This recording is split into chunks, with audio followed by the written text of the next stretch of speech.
Comment résoudre une dispute en amour? Bonjour à vous, ici Stéphanie, j'espère que vous allez superbement bien.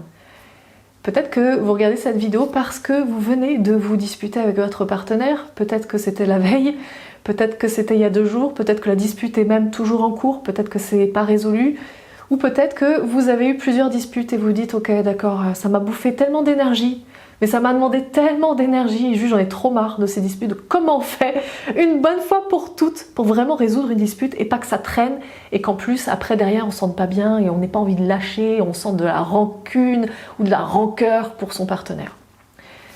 Parce que c'est quelque chose de très humain que de sentir de la rancœur envers son partenaire quand on a eu un différend et que aucun des deux n'a voulu lâcher le truc. Donc c'est vraiment ce qu'on va voir dans cette vidéo. Parce que si je fais cette vidéo, c'est qu'il y a des choses à savoir sur notamment pouvoir apaiser une relation, pouvoir désamorcer une dispute. Juste avant, si ce n'est pas déjà fait, je vous invite à vous abonner à ma chaîne YouTube en cliquant sur le lien juste en bas, en cliquant sur la petite notification, la petite cloche YouTube pour être notifié lorsque je vais sortir une prochaine vidéo. Sinon, vous allez rater toute cette sagesse que je vous partage, tous ces conseils qui sont hyper sages et que je vous transmets. Donc ça serait vraiment dommage.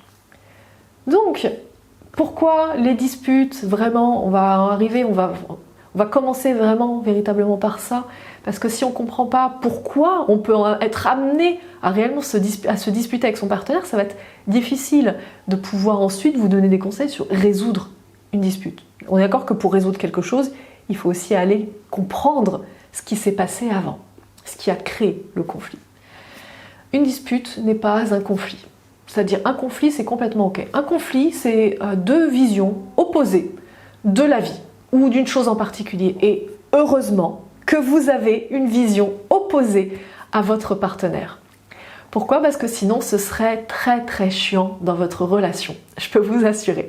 Si vous partagiez 100% la même vision des choses, tout le temps, constamment, et que vous étiez constamment d'accord, eh bien, ça serait éperdument ennuyeux. Et je pense que vous finiriez par juste dire on est deux amis, ça fait un moment qu'on est devenus amis, mais il manque ce petit pétillement, ce petit truc, et vous seriez parti de la relation. Donc un conflit, c'est une bonne chose. C'est juste que quand le conflit dégénère en dispute, là à ce moment-là il y a des choses à faire, notamment pour éviter que ça dégénère en dispute, mais ensuite par la suite pour résoudre vraiment cette dispute. Donc un conflit, c'est vraiment une vision, c'est juste 2 personnes qui ont une vision différente et qui vont partager justement leur vision des choses. Non chérie, moi je pense plutôt que c'est ça, qu'est-ce que t'en penses? Mais la dispute arrive quand les 2 veulent avoir raison, c'est-à-dire mon point de vue est meilleur que le tien.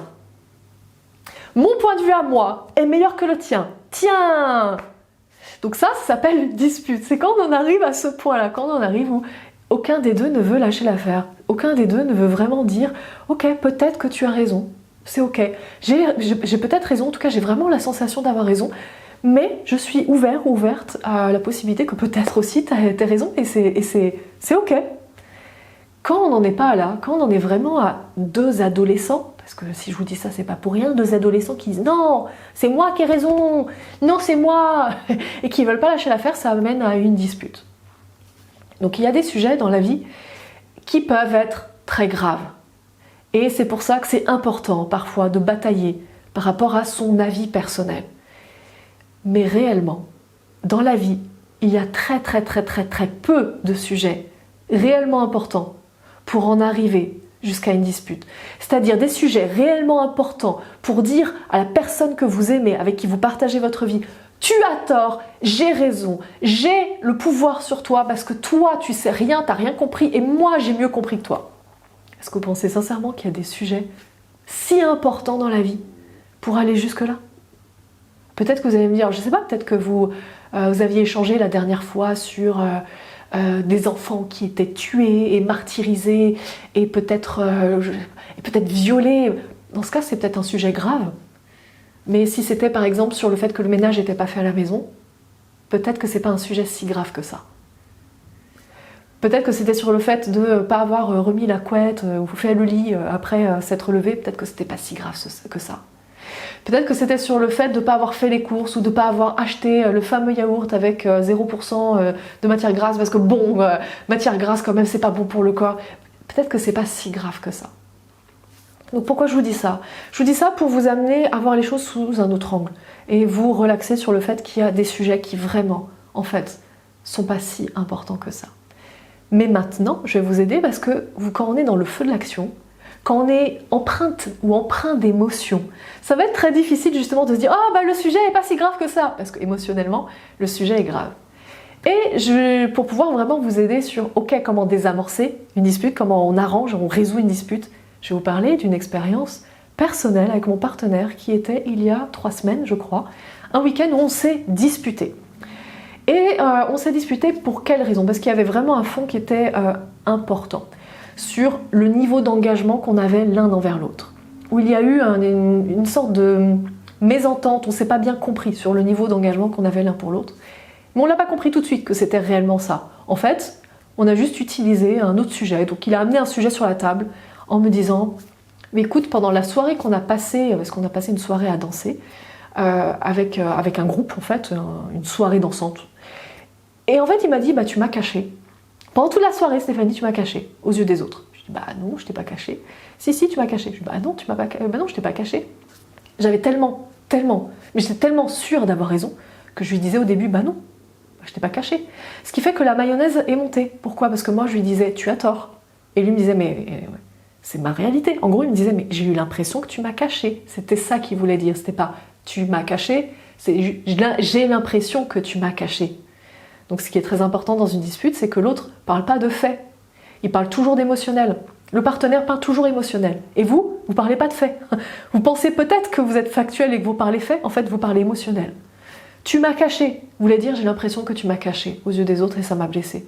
Et moi quand je lui disais non, je t'ai pas caché, ça voulait dire bah non, si je t'avais caché, ça veut dire que je t'aurais blessé, mais c'est pas la réalité. Moi j'ai voulu justement te montrer et pas te mettre de côté, donc non. Et en fait, à un moment donné, ça c'est parti en cacahuète, mais complet. C'est complet. Et en fait, il a été tellement blessé, mais je ne l'avais pas compris, il a été tellement blessé qu'il a fini par me dire des trucs, de toute façon tu fais jamais d'efforts, de toute façon c'est toujours comme ça, bref, bon voilà, hein, le truc bien déformé. Et à ce moment-là, j'ai compris l'erreur que j'avais faite, de nier le fait qu'il ait été blessé. Dans une dispute, au moment où vous niez le fait que l'autre soit blessé, je peux vous dire qu'à ce moment-là, c'est vous qui avez merdé.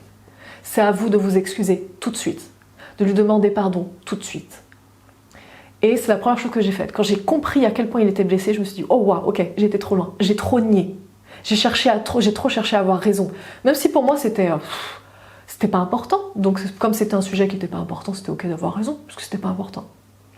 Donc j'ai demandé pardon direct. Je me suis dit « Oh, je suis désolée, j'avais pas compris que je t'avais blessé, mais apparemment ça, je t'ai vraiment blessée. Et je suis sincèrement désolée pour ça.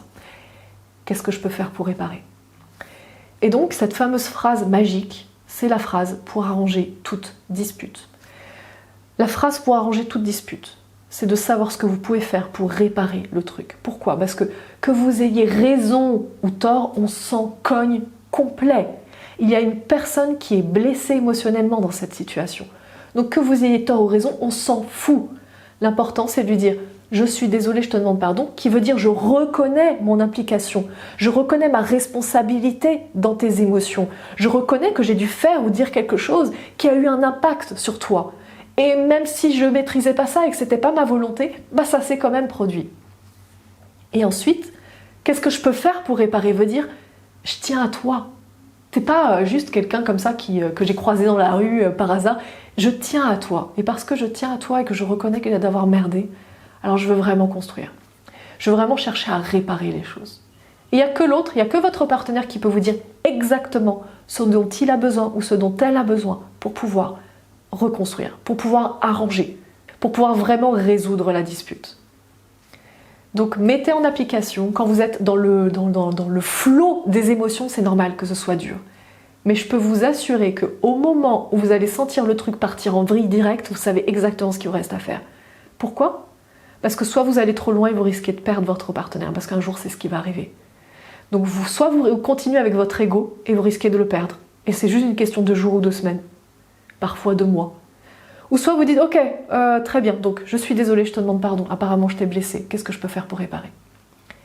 Même si vous êtes sûr d'avoir raison, parce qu'on s'en cogne en fait. L'important de tout ça, c'est pas le factuel, c'est pas ce qui s'est réellement passé. L'important de tout ça, c'est l'émotionnel. Et apparemment, si vous en êtes arrivé à une dispute, c'est que émotionnellement, quelqu'un est blessé dans cette histoire. Donc à vous vraiment de mettre en place ces deux phases.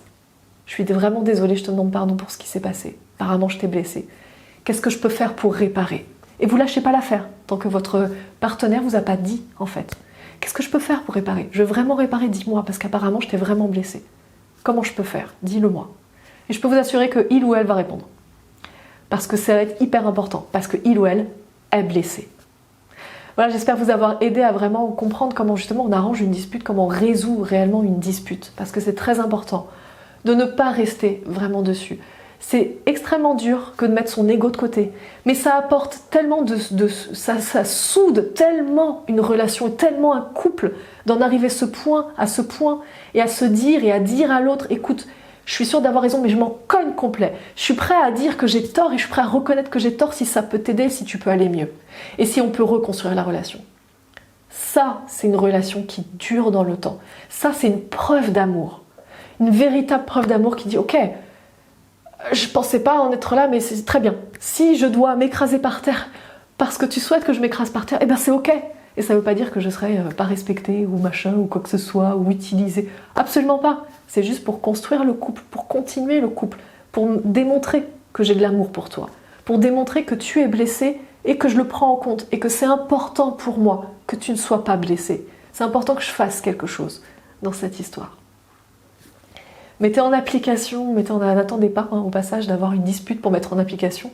Mettez en application dès maintenant, c'est-à-dire dès que vous avez un conflit qui ne dégénère pas en dispute, juste un conflit, testez, essayez déjà pour voir ce que ça fait que de donner raison à l'autre et de dire oui, certainement tu as raison dans cette histoire et c'est ok.